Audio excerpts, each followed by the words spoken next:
Hello guys, welcome back to our channel. তোমরাও নিশ্চয়ই এখন পুজোর আগে ওয়েট লস করার চেষ্টা করছো, আর এই ওয়েট লসের সময় প্রত্যেক দিন স্যালাডের শাকসবজি খেতে খেতে একটু তো ইচ্ছা করেই সবার চটপটা কিছু খেতে। তাই জন্য আমি নিয়ে এসেছি আজকে একদম চটপটা একটা রেসিপি। তার জন্য কিচ্ছু লাগবে না, আমি সমস্ত নেসেসারি সবজি যেমন শসা, পেঁয়াজ, গাজর, টমেটো এগুলো খুব ফাইনলি চপ করে নিয়েছি, আর নিয়েছি একটু লেবু। এবার প্রথমে একটা বোলের মধ্যে আমি আস্তে আস্তে সমস্ত সবজিগুলোকে অ্যাড করে নিচ্ছি, যেমন শসা, টমেটো, তারপরে একে একে গাজর, পেঁয়াজ। চাইলে এখানে অন্য অন্য যে কোনো সবজি যেমন বিভিন্ন কালারের বেল পেপার্স, ক্যাপসিকাম এগুলো অ্যাড করতে পারো। তারপর আমি কিছুটা গ্রিন চিলি চপ করে নিয়ে সেটা অ্যাড করে দিয়েছি, আর এখানে আমি ধনে পাতাটা অ্যাড করতে ভুলে গেছিলাম, সেটা আমি পরে অ্যাড করেছি। এবার এটাকে একটু ভালো করে আগে আমি সবজিগুলোকে মিশিয়ে নেব একটু স্পুনের সাহায্যে। তারপরে এর মধ্যে আমরা কিছু স্পাইসেস অ্যাড করব। এটা কিন্তু খুব ইজিলি বাড়িতে বানানো যেতে পারে, জাস্ট কয়েকটা ইনগ্রেডিয়েন্ট নিয়েই আমরা এটাকে বানাতে পারি, এটা ভীষণ ইজিলি বানানো যাবে। তারপরে এর মধ্যে আমরা দিয়ে দিচ্ছি হাফ আ লেমন স্কুইজ করে। তোমাদের যদি মনে হয় তোমরা টকটা একটু বেশি পছন্দ করো, তাহলে তোমরা কিন্তু তোমাদের টেস্ট অনুযায়ী টকটা অ্যাড করতে পারো। যেমন আমার এখানে একটা গোটা লেবুই লেগেছিল, পরে আমাকে সেটা অ্যাড করতে হয়েছে।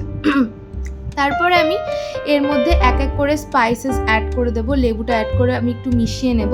তারপর এর মধ্যে আমি এক এক করে স্পাইসেস সব অ্যাড করে দিতে থাকবো।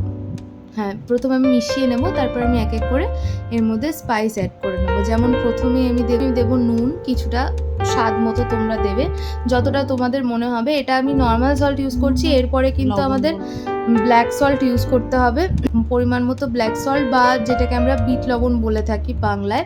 তারপর এর মধ্যে আমি দিয়ে দিচ্ছি ভাজা মশলা। এই রেসিপিটা যদি তোমাদের লাগে তাহলে তোমরা আমাকে বলতে পারো, আমি অবশ্যই তোমাদের সাথে শেয়ার করে দেবো। ভীষণ ইজিলি এটা কিন্তু আমরা বাড়িতে বানাতে পারি। তারপরে এর মধ্যে আমি দিয়ে দিচ্ছি চাট মশলা, যেটা যে কোনো মার্কেটে অ্যাভেলেবেল, ইভেন তোমাদের বাড়িতেও তোমরা যদি কিচেনে একটু খোঁজ করো পেয়ে যেতে পারো। এবার এটাকে আমরা ভালো করে স্পুনের সাহায্যে মেশাবো, আর এর মধ্যে আমি একটু দিয়ে দিচ্ছি একটু ব্ল্যাক পেপার পাউডার। এটা সম্পূর্ণ অপশনাল, কারণ ঝালটা তোমরা তোমাদের অ্যাকর্ডিং ইউজ করবে, কারণ এখানে আমরা কিছুটা গ্রিন চিলি চপ ইউজ করেছি। চাট মশলা, ভাজা মশলাতে এমনি একটু স্পাইসি ব্যাপার থাকে, কিন্তু আমি একটু স্পাইসি পছন্দ করি, তাই জন্য আমি পেপার অ্যাড করেছি, আর এটা কিন্তু অনেকটা ঝালও হয়েছিল। এবার এটাকে ভালো করে আমরা মিশিয়ে আমাদের স্যালাডের বেসটাকে রেডি করে নিতে হবে।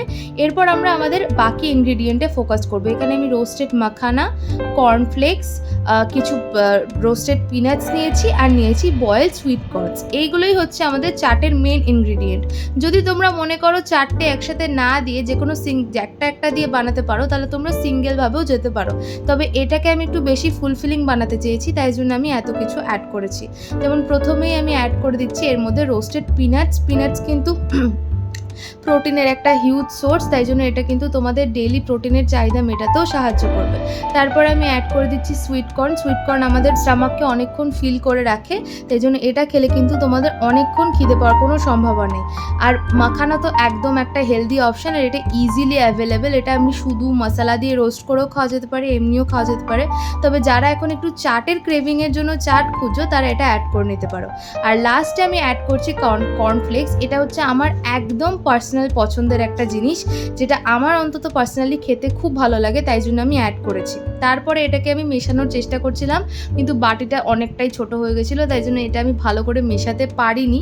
লাস্টে আমার মা এসে আমাকে হেল্প করেছে অনেকটাই মেশাতে, বিকজ আমি এইসবে অতটাও পটু নই। বিশেষ করে এই রান্নাঘরের কাজকর্ম করতে তো একদমই নই। অ্যাজ এ স্টুডেন্ট আমার যেটা কাজ আমি সেটাই ভালো করে করতে পারি। তো এখানে একটা চামচ দিয়ে হয়নি, তাই জন্য আমি 2টো চামচ দিয়ে চেষ্টা করছিলাম ব্যাপারটাকে মেশানোর, কিন্তু কোনোভাবেই এটাকে আমি মেশাতে পারছিলাম না। অনেকক্ষণ ধরে চেষ্টা করেই যাচ্ছিলাম। লাস্টে চেষ্টা করতে করতে তো এদিক ওদিক অনেকটা ছড়িয়েওছে, পড়েওছে, নোংরাও হয়েছে, মা আমাকে বকেওছে। তো তারপরে আবার মাকে আমি ডাকছিলাম যে মা প্লিজ একটু হেল্প করে দাও, আমার দ্বারা হচ্ছে না। আমাকে সবাই বলছিল যে এভাবে করতে হবে, বাট আমি যেহেতু জানি না, তাই জন্য আমি একদমই পারিনি এটা মেশাতে। দেখো কিরম চারিদিকে ছড়িয়ে ছড়িয়ে পড়ে যাচ্ছিল, আমি কিছুতেই এটাকে ঠিক ব্যালেন্স করতে পারছিলাম না। তারপরে আমার মা আসবে এবং মা এসে আমাকে হেল্প করে, কারণ উইদাউট মায়ের হেল্প এটা আমার পক্ষে করা কখনোই সম্ভব ছিল না। মা এসে গেছে, এবার মা নিজের 2 হাত দিয়ে এরকম করে টস করে করে এটাকে ভালো করে মিশিয়ে নিচ্ছে।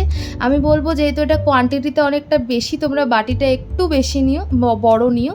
তারপরে এটাকে আমি একটু সার্ভ করে নিয়েছি, আর এর মধ্যে ধনেপাতাটা আমি অ্যাড করতে ভুলে গেছিলাম, বাট আমি লাস্টে অ্যাড করেছি। তারপরে এই যে এটা আমাদের বাটিতে চলে এসেছে সার্ভ হয়ে। আর এই দেখো এটা আমি আমার মাসিকে টেস্ট করতেও দিয়ে দিচ্ছি। আর এই যে মাসি আমাকে ডাকছে যে আয় আয়, তুই তো শেফ, তোকে তো খেতেই হবে। আর এই যে তারপরে নিজে খেয়ে একবার রিভিউ দিয়ে নিল যে কেমন হয়েছে। মুখ দেখে তো মনে হচ্ছে ভালোই হয়েছে, এখন দেখা যাক। এবার আমাকে এই যে মা আবার এর মধ্যে একটু লেবু অ্যাড করে দিচ্ছে, যেহেতু লেবু টকটা একটু কম হয়ে গেছিলো। এটা আবার মাসি আবার আমাকে খাইয়ে দিচ্ছেন। এবার আমি আবার বলে রিভিউ দেবো যে কেমন হয়েছে। ভীষণ ভালো হয়েছিল, ভীষণ ফুলফিলিং ছিল, কিন্তু একটু ঝাল হয়েছিল। মানে যেহেতু আমরা একটু ঝাল বেশি খাই তাই আমাদের অতটা অসুবিধা হয়নি, but it is very tasty. আর তারপরে এই যে মাসি খাচ্ছে আর গল্প করছে মায়ের সাথে।